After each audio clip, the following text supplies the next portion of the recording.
Ladies and gentlemen, good morning to you all. I've been asked to say a few words, but I'm afraid I'm going to say a lot of words. In the next 14 minutes or so, I intend to give my views on the theme for today's conclave on right every wrong, that is, global peace, oneness, and secular harmony. Global peace, oneness, and harmony, secular or otherwise, is something we all want, but we're all missing it. Hello. Today, there is Thank no you for peace, no selecting me as awardee harmony. We're all of living the on a Conclave planet Puraskar. that's teeming Due with to severe violence. illness, I can't One can attend the always say meeting. that it has always been Thanks so, for and human beings are the doing most Houston violent and wanton that destroyers. award with We are my going brother. about Thank you. very systematically destroying our environment. And today things are worse because the way we had been destroying everything, environment, peace and harmony in the past and what we're capable of doing now, there's a lot of difference. The difference, as I see it, is this.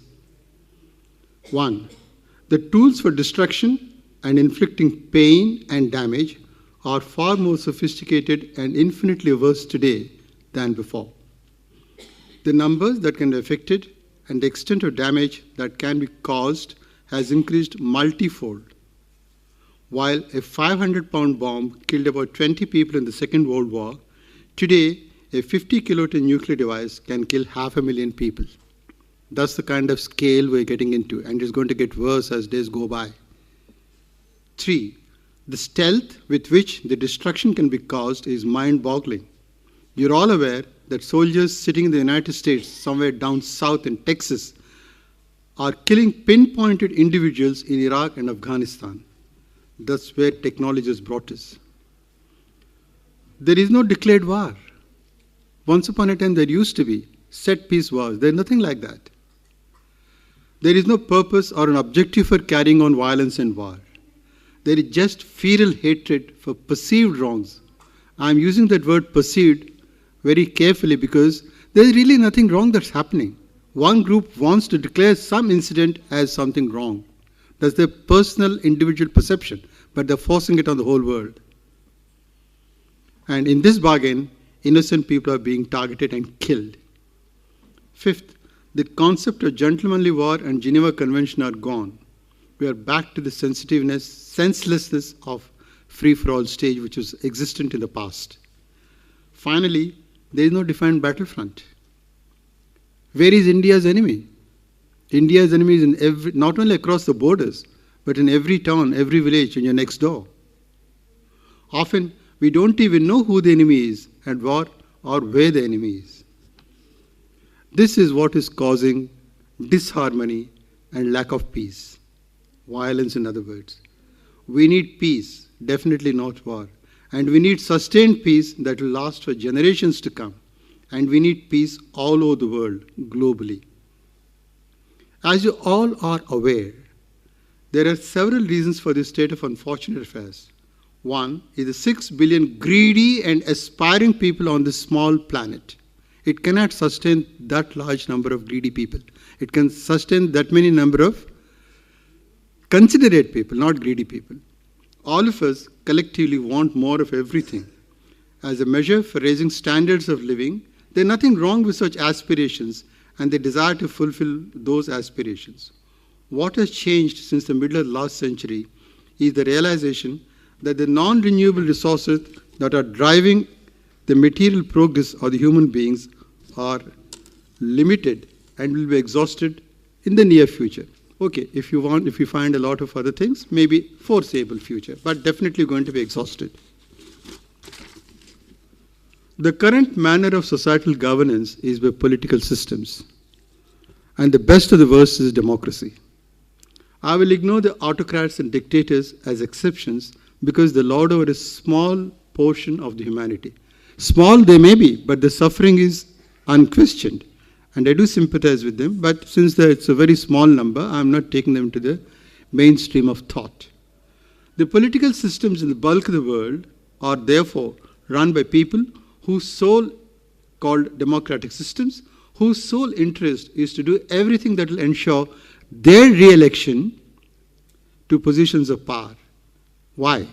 In doing so, they are mostly compelled to do what is good in the short term to win elections, but is proving to be bad for the world in the long run. In other words, our world is being run today by greedy politicians and not by astute statesmen as it should be. This is not limited just to India.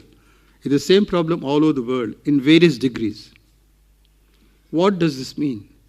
It means well-to-do countries will pay only lip service to the preservation of the environment and switching over to renewable resources. We've been watching this for the last 10 or 12 years. Promises are made, not kept. Upcoming countries, on the other hand, concentrate on growth rates disregarding the environment. For them, growth rates are more important. The net result is only those things are being done which are expected to benefit the politicians both in their political careers and in their personal lives. In other words, each for himself. They continue to go to the dogs. This kind of lack of statesmanship, which is prevalent in our world today, has serious implications for us, the humanity. Now, capitalism is seen by most of the world as the most successful and enduring economic system for material progress and raising the standards of living of people. Even communist and theological countries are practicing capitalism without saying so in so many words. But the quest to please the voting public, it's important to note the word voting public, and the urgency to raise the standards of living of people so that you can remain in power is resulting in rampant use of unbridled capitalism. Everything in limitation is good, but not otherwise. This, in turn, is making the politicians and countries all over the world compete unfairly with each other. This is where the seeds of conflict lie. Let's see what is happening in our own country. Then we can go on to the rest of the world. State governments want revenues and so lease out vast tracts of land to mining companies. The local people, whose skills are limited to the environment in which they live, are displaced. By that I mean, if you are displacing Adivasis, whose livelihood depends on the forest environment and the skills are limited to exploit the forest to their benefit, if they are displaced and brought to a transit camp or a city, they cannot survive. They don't have the skills to do so. Then what do? They embrace Naxalism, or Naxalites move in there and are welcomed. States refuse to agree on a fair distribution of river waters, not because the award is unfair, but because the politicians want to be seen. They may not necessarily do so, but they want to be seen as trying to get a better deal for their people so that they can be seduced to vote for them once again. This is not only limited to the states. What is relevant between states and states in India is also relevant between countries and countries in the world.